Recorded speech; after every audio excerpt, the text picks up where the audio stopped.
berikutnya tentang nikmat. Nikmat banyak, semua nikmat ditanya. Semua nikmat ditanya.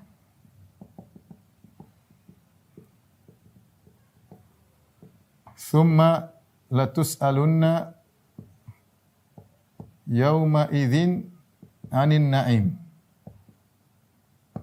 Apa kan? Sungguh-sungguh kalian akan bertanya ditanya pada hari tersebut, 'anin na'im. Semua kenikmatan akan ditanya. Dan datang nikmat dalil khusus tentang nikmat, beberapa model nikmat yang ditanya. Di antaranya yang ditanya kata Nabi sallallahu alaihi wasallam, lan tazula qadama 'abdin yaumal qiyamati hatta yus'al an arba'. Tidak akan bergeser kedua kaki seorang hamba, ya. Dia tidak akan lanjut pada tahap berikutnya sampai ditanya tentang 4 perkara. Apa ditanya? An umrihi fima afnah, tentang umurnya kemana dia habiskan. Wa an syababihi fima ablah, di mana masa mudanya dia habiskan. Ya. Wa an malihi, ditanya tentang hartanya, min aina iktasaba wa mimma anfaqah. Dari mana dia dapatkan, kemana dia habiskan. Dari mana dia dapatkan, di mana dia keluarkan harta tersebut. Wa an ilmihi fima amila bihi. Dan ilmunya ditanya dari mana, apa yang dia kerjakan dengan ilmunya tersebut. Ada dalil khusus menunjukkan, ada beberapa di antaranya. Nabi sallallahu alaihi wasallam umurnya akan ditanya. Tanya masa mudanya.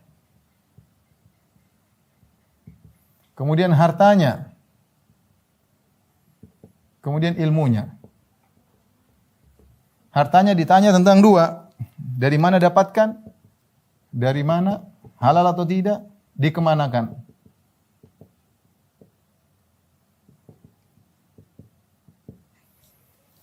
Ini semua akan ditanya. Umur, nikmat. Umur nikmat. Ya. Waktu luang nikmat. Umur kita ini hanya kumpulan umur. Kata Hasan al-Basri, innama anta ayyam, ya ibn Adam, innama anta ayyam. Kalian itu, wahai anak Adam, kumpulan hari-hari. Ya. Kita ini kan kumpulan hari. Fa idza dhahaba ba'dul ayyam, dhahaba ba'du. Kalau sebagian hari sudah pergi dari kita, berarti sudah pergi bagian dari tubuh kita. Sampai hari kita habis, kita meninggal. Ya. Dan inilah umur, kumpulan umur. Umur itu nikmat. Apalagi waktu luang. Kata Nabi SAW, nikmatani maghbunun fihi katsirun minan nas, as-sihhatu wal faragh. 2 nikmat yang orang banyak terpedaya, tidak dimanfaatkan dengan sebaik-baiknya adalah kesehatan dan waktu luang. Waktu luang itu nikmat. Waktu luang terkadang kita kejebak kurang waktu. Banyak orang dapat waktu luang, dia bingung dia mau ngapain. Dia membunuh waktu, nonton inilah, foya-foya lah, sama macam-macam, habisin waktu. Kesehatan, dia punya kesehatan tidak digunakan untuk bertakwa kepada Allah. Digunakan untuk maksiat kepada Allah Subhanahu wa taala. Matanya yang sehat dia gunakan untuk melihat yang haram. Telinganya yang normal digunakan untuk mendengar lagu-lagu musik-musikan. Ghibah namimah dia dengarkan. Lisannya yang pandai berbicara, orator, dia bicara tentang yang buruk-buruk. Ini semua akan ditanya oleh Allah Subhanahu wa taala. Nikmat di antaranya nikmat umur. Masa muda lebih spesial. Masa muda orang di kuat-kuatnya, giat-giatnya, aktifnya, lebih khusus. Umur secara umum ditanya, masa tua, masa muda secara khusus akan ditanya. Makanya orang yang bisa berhasil di masa muda, bertakwa kepada Allah, dia akan dinaungi oleh Allah pada hari kiamat kelak. Kemudian hartanya, 2 pertanyaan, dari mana didapatkan? Kita semua harus waspada, ya. Jangan kita mencari dari harta haram. Harta halal ada insyaallah. Allah sudah siapkan harta halal. Jangan tempuh harta haram. Jangan tempuh harta haram. Jangan menzalimi orang.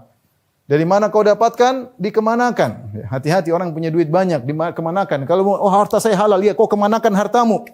Kau kemanakan hartamu? Ditanya oleh Allah untuk beli ini, beli anu, beli ini, semua akan ditanya. Kenapa beli itu? Kenapa beli ini? Apa perlunya? Allah akan tanya detail. Allah akan tanya detail. Makanya disebutkan, inna fuqara ummati yadkhuluna al-jannah qabla al-aghniya bi 500 am. Sungguhnya orang-orang miskin dari umatku masuk surga 500 tahun sebelum orang kaya. Mereka duluan masuk surga. Kenapa? Karena hisab mereka sedikit. Orang kaya hisabnya panjang. Maka mulai sekarang hati mau beli macam-macam, tanya dulu ini perlu atau tidak. Manfaat enggak di akhirat? Kalau enggak usah lah. Kalau istri mau beli tas mahal, tanya manfaat enggak? Siap dihisab? Siap bisa belikan. Kamu yang hisab.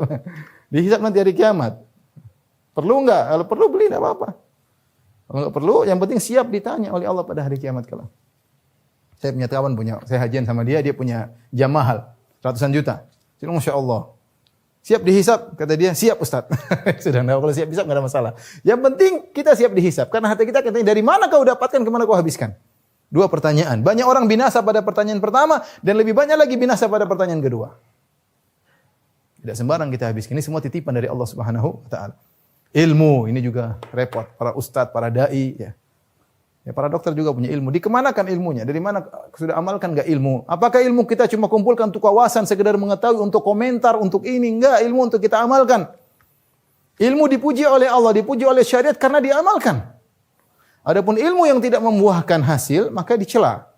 Maka dicela. Sebagaimana orang Yahudi, Allah mengatakan ghairul maghdubi alaihim. Bukan orang-orang yang dimurkai oleh Allah. Kenapa dimurkai? Karena mereka tidak mengamalkan ilmu yang mereka miliki. Ya. Ini di antara hal-hal yang akan ditanya oleh Allah Subhanahu wa taala. Makanya seorang waspada, ya, bahwasanya dia akan ditanya dari semua yang dia lakukan. Maka sejak sekarang kita intinya gimana supaya selamat? Intinya kita diam sejenak sebelum kita bertindak. Sebelum lihat, mikir dulu, ini akan dihisab oleh Allah. Sebelum dengar, akan dihisab oleh Allah.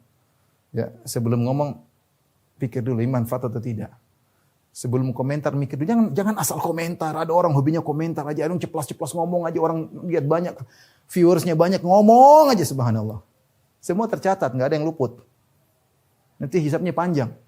Hisabnya panjang.